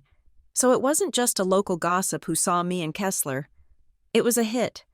Harborline Strategies hired a guy to stalk me, take photos, and post them with captions about my mental health. My father hired a firm. The firm hired a contractor. The contractor destroyed my reputation. It was professional. It wasn't that my family hated me. It was that they were managing me.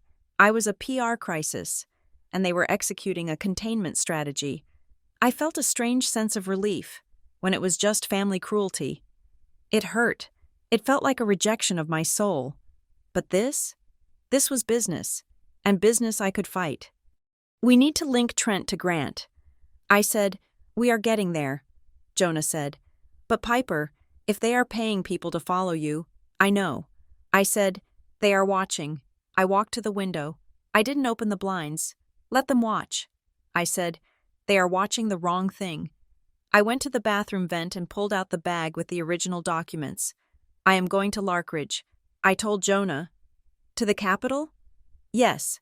I am taking the originals to Kessler. Tonight. It is a 3-hour drive." Jonah said, "In the dark. I am not afraid of the dark anymore." I said, I packed the originals into a briefcase. I took the voice recorder. I took the letter. I left my phone on the kitchen counter. If they were tracking me, let them track a silent room. I took Jonah's car. My sedan was too recognizable. As I merged onto the highway, heading north toward the state capital, I felt a clarity I had never known. For 33 years, I had been trying to be the daughter Grant Reed wanted. I had tried to be shiny, successful, quiet. I had tried to be worth something to him, but as the mile markers flashed by in the headlights, I realized the truth.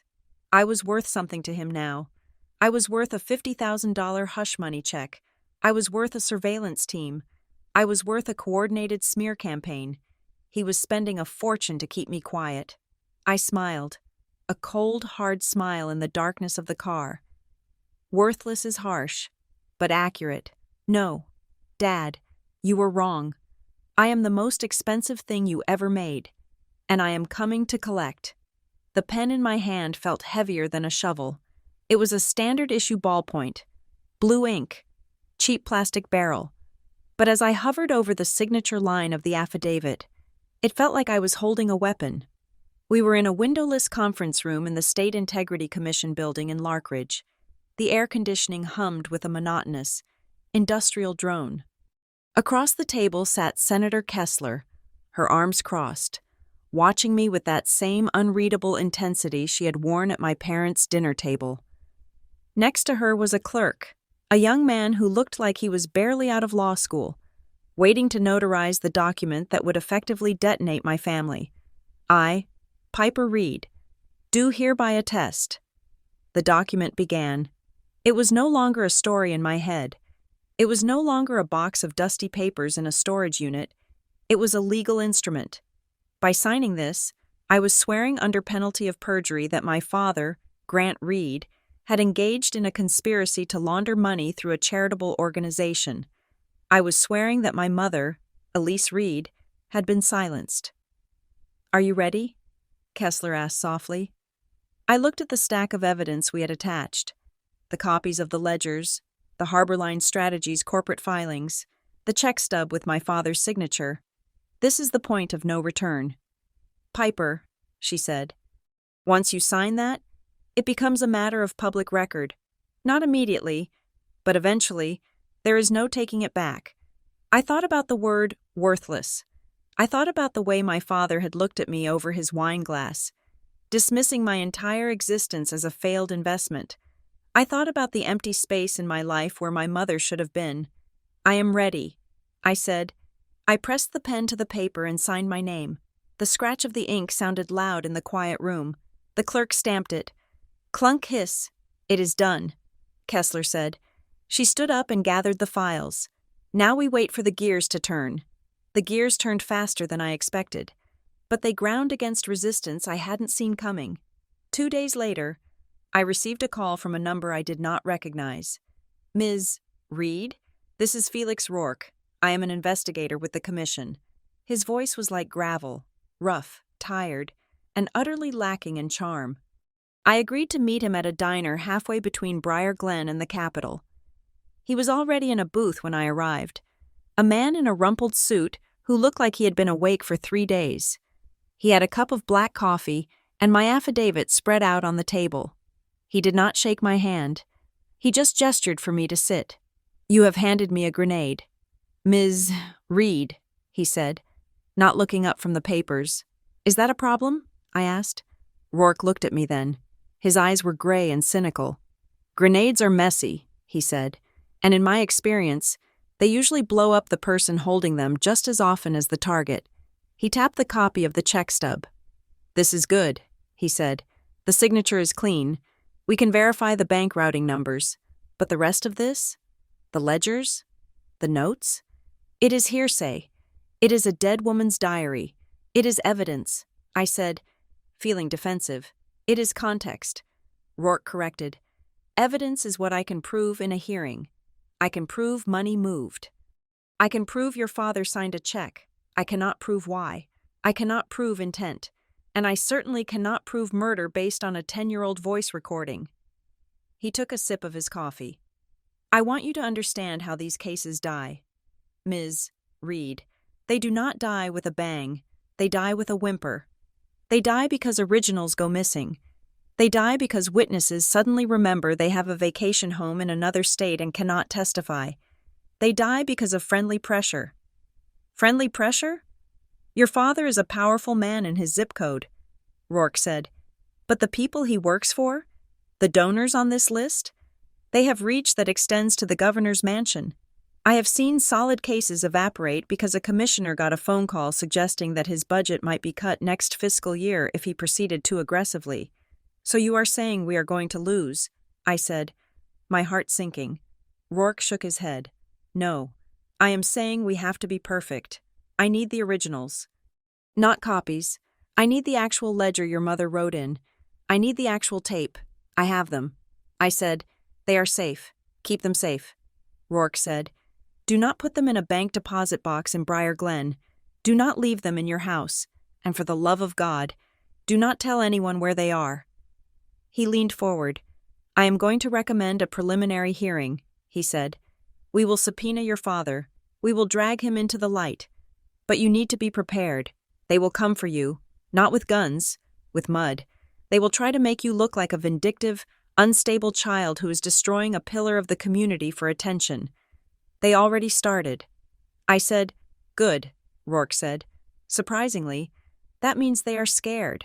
If they were confident, they would just ignore you. He finished his coffee and stood up. I will be in touch. Watch your back. Ms. Reed. I drove back to Briar Glen feeling a strange mix of dread and validation. Rourke was not a comfort, but he was real. He was the first person in this entire process who treated this like a crime scene, not a family tragedy. That evening, my phone rang. It was the house line. My parents' house. I stared at the screen. I had not spoken to my father since the night I hung up on his bribe offer. I answered, hello? Piper.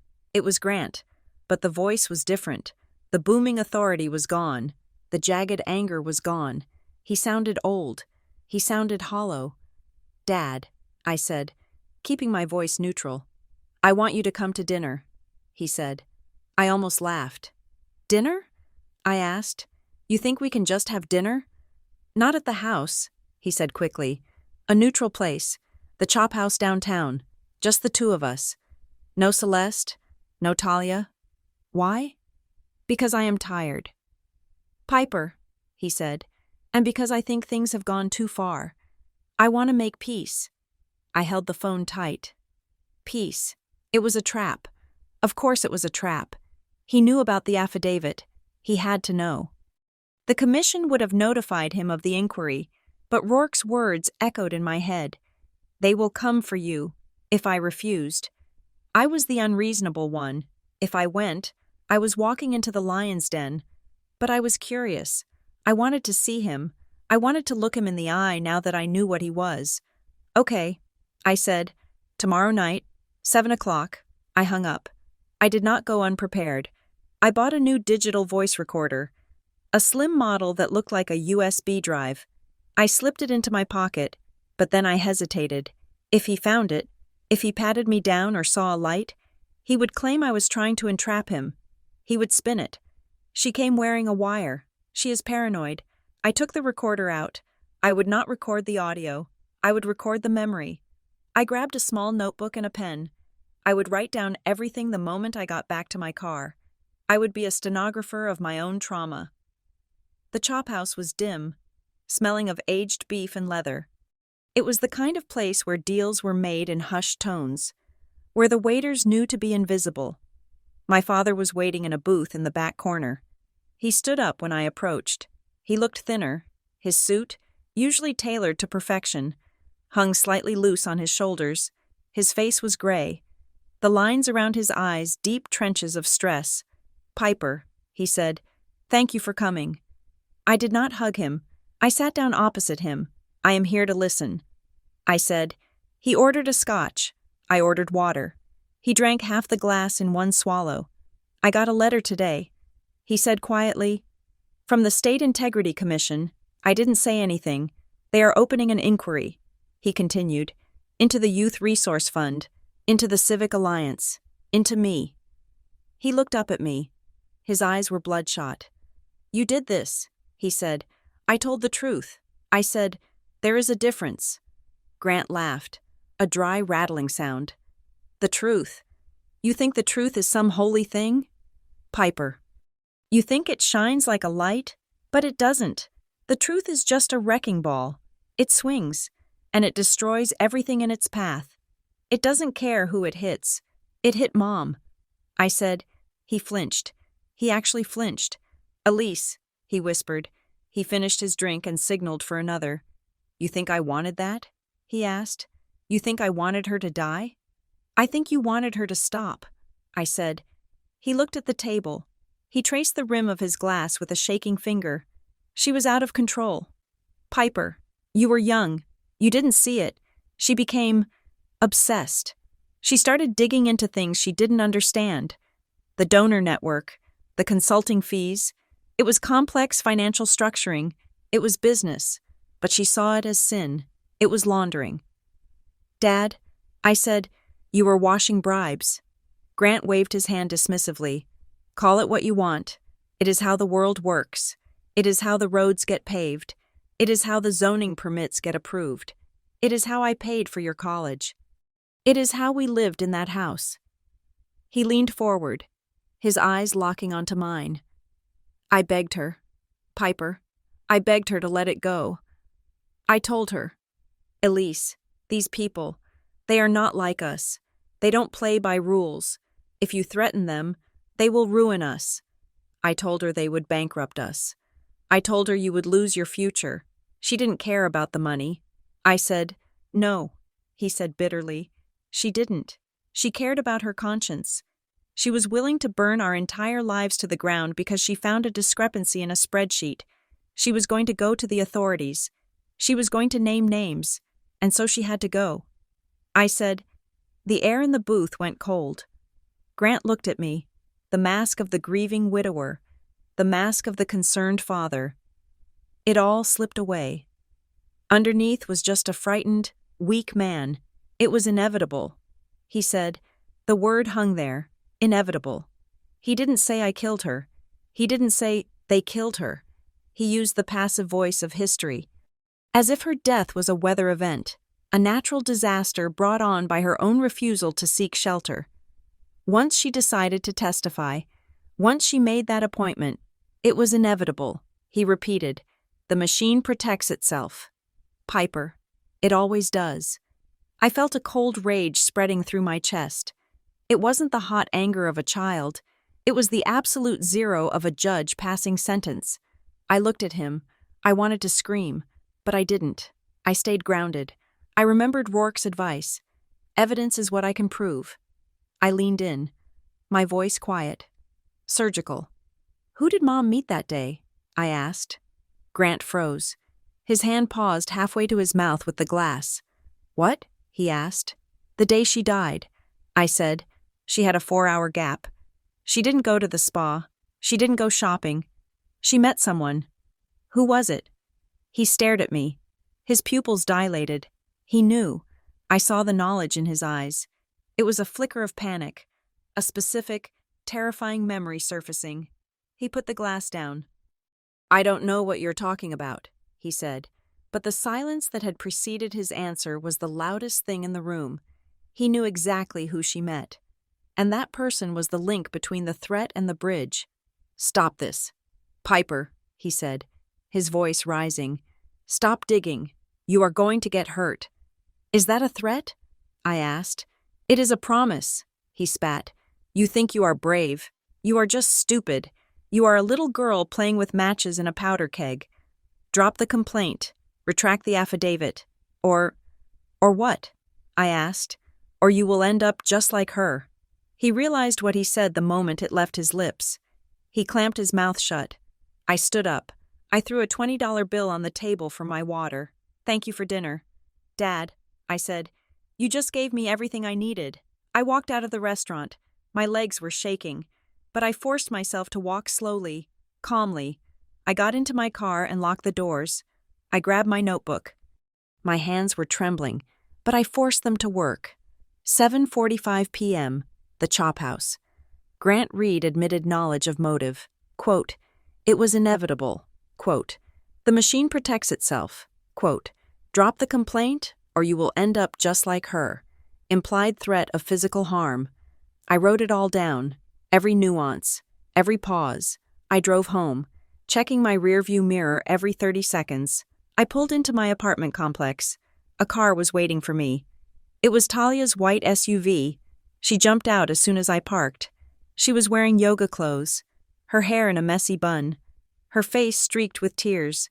She ran up to me before I could even get to the stairs. "What did you do?" she screamed. I looked at her. I had dinner with Dad. I said, "He called me," Talia shouted. She was hysterical. "He called me from the car. He thinks he is having a heart attack. Piper, he is hyperventilating. He said you threatened him. He said you are trying to put him in prison. He belongs in prison." "Talia," I said calmly. She slapped me. It was a sharp, stinging blow to my cheek. I didn't move. I didn't touch my face. I just looked at her. "You are a monster," she sobbed. "You are selfish and cruel, and you are destroying this family. Do you know what this is going to do to me? To Jason? The wedding? We will be the laughingstock of Briar Glen. Dad will lose everything. The house, the money. Is that what this is about?" I asked quietly. "The house? It is about our lives," Talia screamed. "Mom is dead. Piper, she is dead. Nothing you do will bring her back. Why do you have to drag the rest of us down with her?" I looked at my sister, the golden child. I realized then that she wasn't blind. She knew, somewhere, deep down, she knew exactly who our father was. But she had made a transaction. She traded the truth for the down payment on her house. She traded her conscience for the country club membership. Her loyalty wasn't love, it was rent. "Go home to your fiancé. Talia," I said, "make sure the check's clear before the indictment comes down." I walked past her. She stood there, sobbing in the parking lot, a victim of her own comfort. The next morning, I met Daria Pence in the back room of a library in a neighboring town. I told her about the dinner. I showed her my notes. "It is good," Daria said, reading my handwriting. "But it is not enough for print. Not yet." "Why?" I asked. "He threatened me. He threatened you in a private conversation with no witnesses," Daria said. "It is, he said, she said. If I run this now, his lawyers will sue the paper for libel before the ink is dry." "So we wait?" "We wait for the hearing," Daria said. She pulled a folder out of her bag. "I have written the story. Piper, it is done. 4,000 words. The history of the fund, the Harbor Line connection, the accident report anomalies. It is a masterpiece of dot connecting." She tapped the folder. "But a gun needs a bullet. The hearing is the bullet." "Explain." I said, "When you testify at the Integrity Commission hearing," Daria said, "your testimony is privileged. You can say whatever you want under oath. And you cannot be sued for defamation for what you say in that room. And once you say it, I can report it." "I see." I said, "We time the release." Daria said, "You get on the stand. You present the ledger. You tell them what Grant said at dinner, and the moment you step down, I hit publish. We hit them from the legal side and the media side simultaneously. They won't be able to spin fast enough to stop it. It was a strategy. It was cold, calculated, and brilliant." "Okay," I said, "we do it." 3 days later, the letter arrived. It was on heavy, cream-colored stationery with the seal of the State Integrity Commission. "Subpoena to appear. Matter. In re. Briar Glen Youth Resource Fund / Harbor Line Strategies. Witness. Piper Reed. Date. November 12th. Location. Larkridge State Office Building. Hearing Room B." This was it. I felt a wave of panic wash over me. I was going to have to sit in a room, in front of a panel of strangers, and accuse my father of crimes. I was going to have to look at him and destroy him, but underneath the panic, there was a strange, vibrating relief. It was no longer just inside my head. It wasn't just a ghost story I told myself in the dark. It was real. It had a case number. I spent the next 2 days preparing. I made copies of everything. I organized my timeline. I practiced my answers with Kessler. On the eve of my departure for Larkridge, I was packing my suitcase. I put my suit in a garment bag. I put the originals, the ledger, the tape, the letter, into a locking metal briefcase Kessler had given me. I was ready. My phone buzzed. I picked it up. It was a text message. Unknown number. Not the alphanumeric scramble from the keep your light on email sender. This was a standard burner number. Don't trust Kessler completely. I frowned. I waited. Another text came through. An image. I clicked on it to enlarge it. It was a photo, grainy, taken from a distance, maybe at a gala or a fundraiser. It showed two people standing in a corner, holding champagne flutes. They were leaning in close, laughing, looking like old friends. One was a younger, darker-haired Mara Kessler. The other was a man I recognized from the Harborline website, Marcus Vane, the CEO of the firm that had laundered the money. The timestamp on the photo metadata was 12 years ago, the year the Youth Resource Fund was founded. I stared at the screen. The room seemed to tilt. Kessler had told me she worked for the ethics committee. She told me she was the one who took my mother's complaint. She presented herself as the crusader. But here she was, clinking glasses with the architect of the corruption. Was she using me? Was this whole hearing a setup? Was she trying to expose Grant to take down a political rival? Or was she trying to control the damage because she was involved too? Elise trusted records, but Elise was dead. I looked at the briefcase. I looked at the photo. I was about to drive into a city I didn't know, to walk into a room I couldn't control, guided by a woman who might be playing both sides of the board. I felt a cold shiver of isolation. I was the only one who just wanted the truth. Everyone else, Grant, Talia, Vane, maybe even Kessler, wanted an outcome. I put the phone in my pocket. I picked up the briefcase. If Kessler was dirty, I would burn her too. I turned off the lights in my apartment.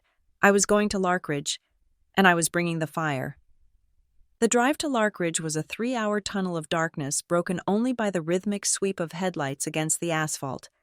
My sedan hummed, a vibration I felt in my teeth, but my attention was entirely focused on the passenger seat. Strapped in with the seatbelt, as if it were a fragile child, was the metal briefcase Senator Kessler had given me.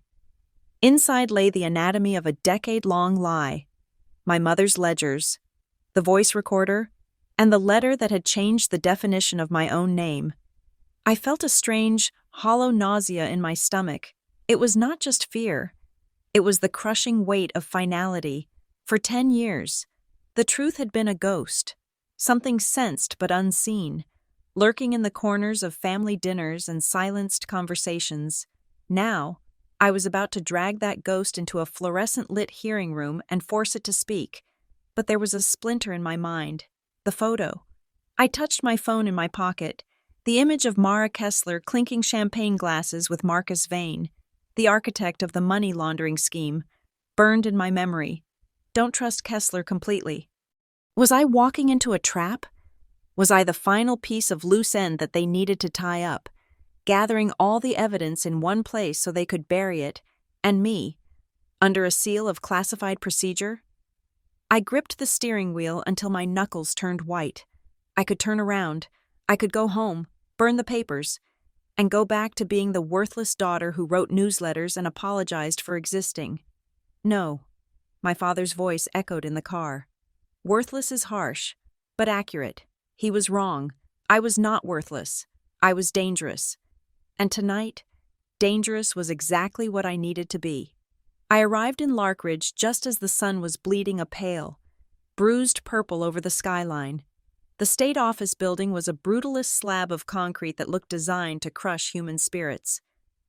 I parked in the garage, took a deep breath of the cold, exhaust-tinged air, and grabbed the briefcase.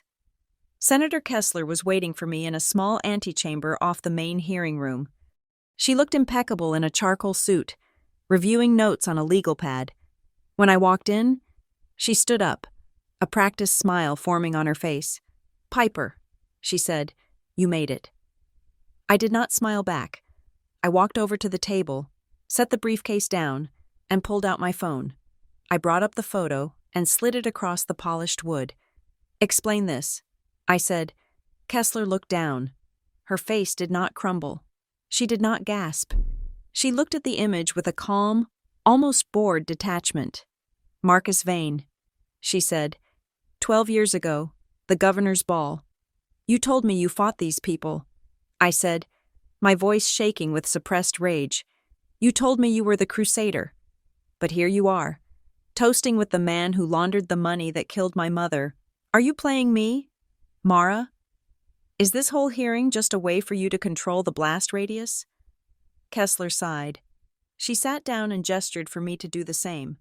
"Sit down. Piper." I remained standing. I said, "Explain." "I was 28 years old in that photo," Kessler said, her voice steady. "I was a junior associate at a law firm that did contract work for Harborline Strategies. I did not know what they were. I thought they were a standard lobbying group. Marcus was charming. He was powerful. And yes, I drank his champagne. And then?" I asked. "And then I saw the invoices." She said, "I saw the way they moved money from charities to PACs. I saw the way they bought silence. I quit 3 months after that photo was taken. I went to the ethics committee specifically because I knew how the game was played, and I wanted to stop it." She looked up at me, and for the first time, the politician's mask slipped. I saw a flash of genuine regret. I cannot erase my resume.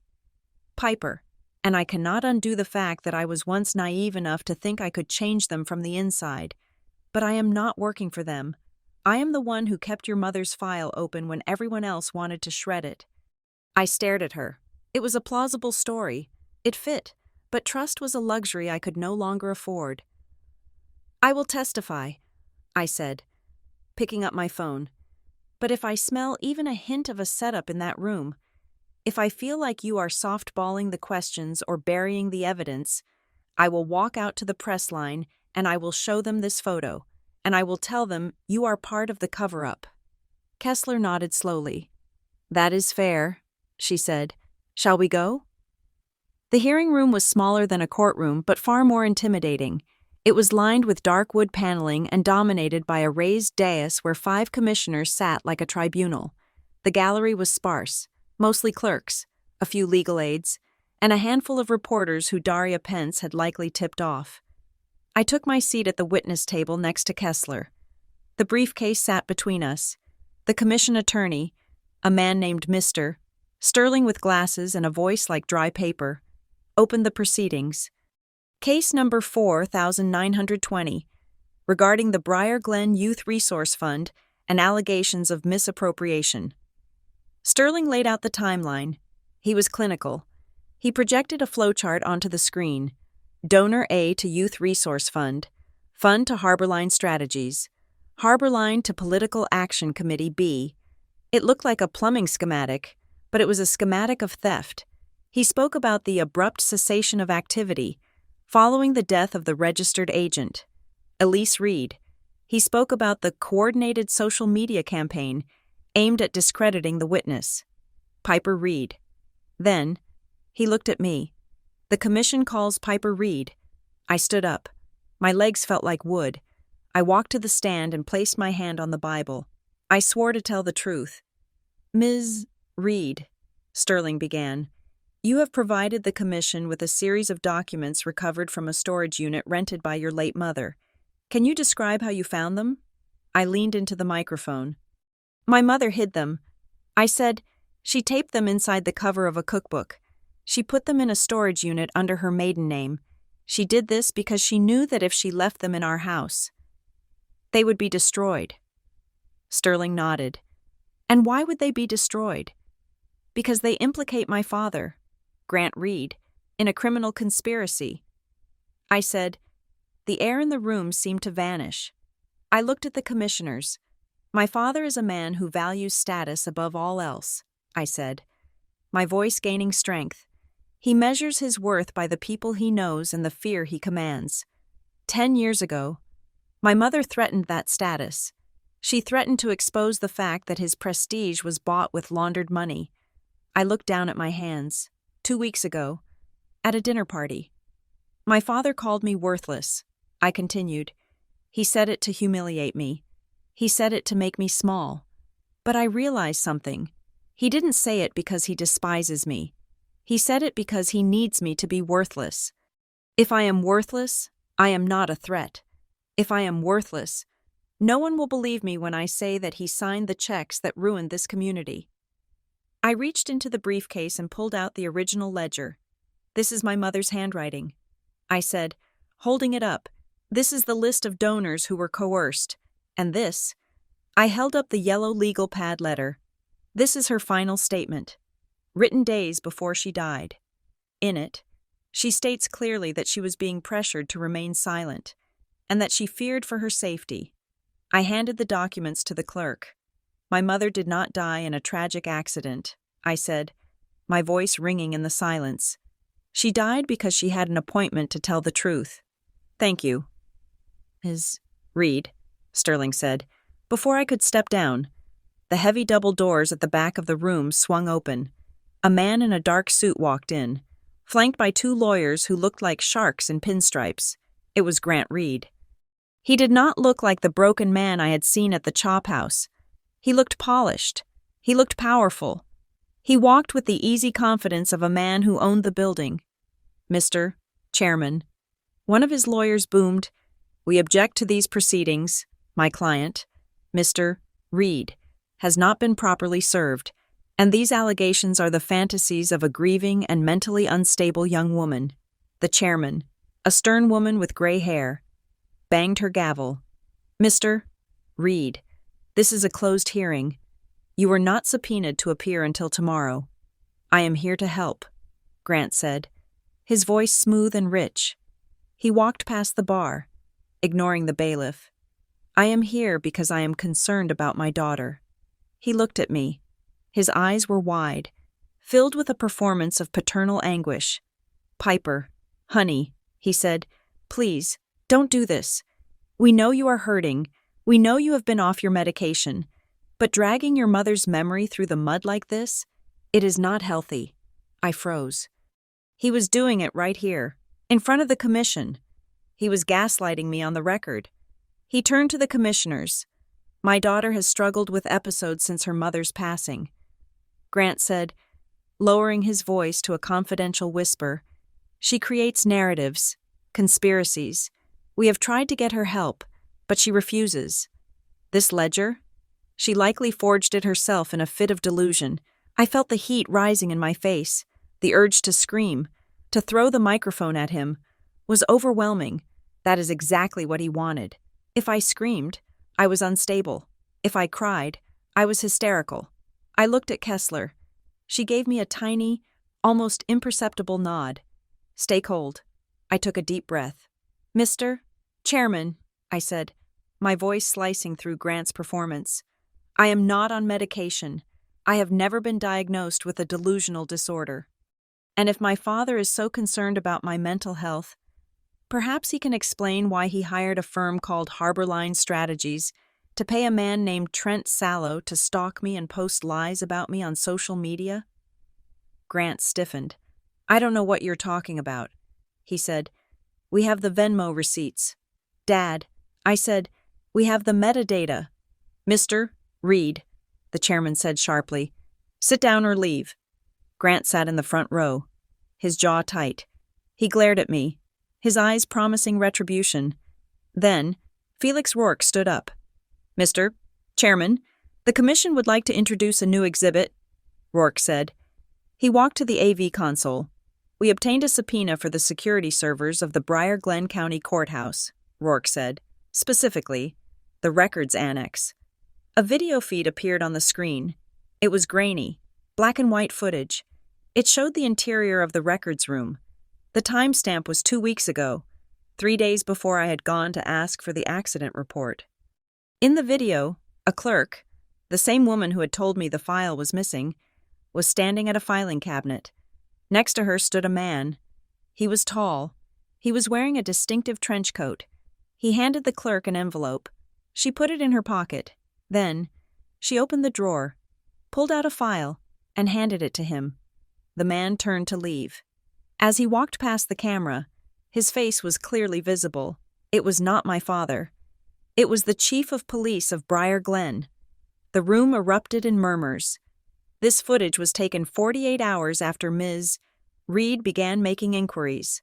Rourke said, "It shows the chief of police removing the official accident report of Elise Reed from the public record. This confirms ongoing interference and an attempt to destroy evidence." I looked at Grant. He was pale. He was staring at the screen, his hands gripping the arms of his chair. He hadn't done the dirty work himself. He had called in a favor, and that favor was now playing in high definition. The chairman looked at Grant. "Mr. Reed, it appears your concern for your daughter's stability is matched only by your associate's concern for the file she was looking for." I sat back. We had them. We had the theft. We had the money. But I had one more thing. The chairman turned to me. "Ms. Reed, is there any further evidence you wish to present?" I touched the briefcase. Inside, in a separate, sealed envelope, was the list. The list I had found in the storage unit. The list Elise had hidden even from herself.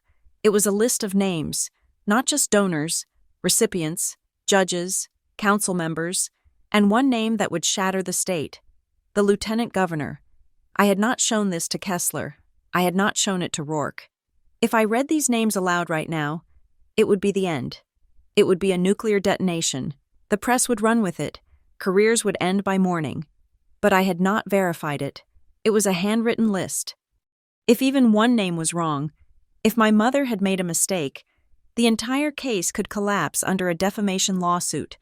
The defense would argue that if one name was false, the whole ledger was suspect. My credibility would be destroyed. Grant would walk free. I looked at the reporters in the gallery. They were leaning forward, hungry for blood. I looked at my father. He was watching me with terror. He knew what was in that unit. He knew what names were on that list. I could hurt him. I could hurt him so badly right now, but I remembered my mother's letter. "Do not hate him. Piper, it will only poison you."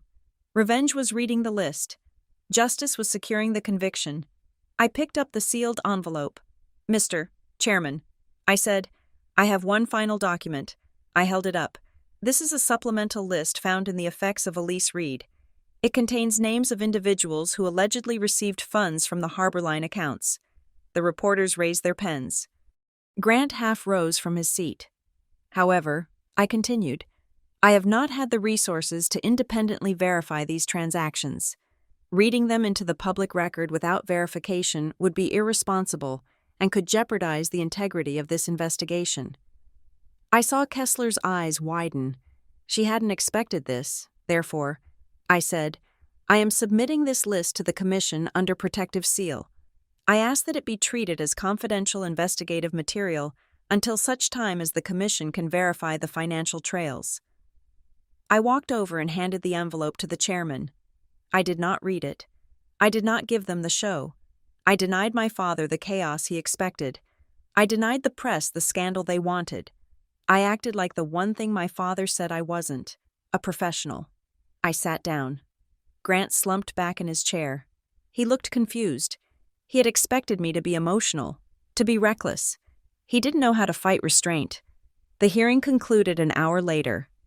The chairman announced that based on the evidence, the commission was referring the case to the state attorney general for criminal prosecution.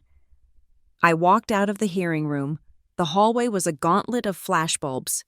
Microphones were thrust in my face. "Ms. Reed, did your father threaten you? Ms. Reed, what is on the sealed list? Piper, is it true you were stalked?" I kept walking. Kessler was beside me, acting as a shield. No comment. She said, "The testimony stands." We reached the elevator. The doors closed, cutting off the noise. Kessler looked at me. She let out a long breath. "You surprised me in there," she said. I looked at her.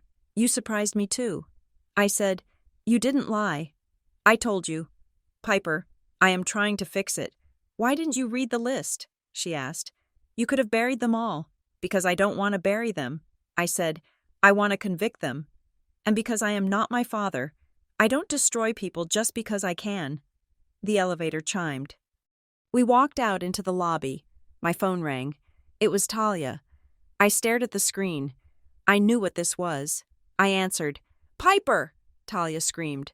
Her voice was jagged, broken. "Where are you?" I am in Larkridge. Talia, you have to come home. Now. Why? It is Dad, she sobbed. He collapsed. Outside the hearing room. He is having chest pains. The paramedics are there. He is asking for you. Piper, please. You did this. You gave him a heart attack. You have to come. I stopped walking.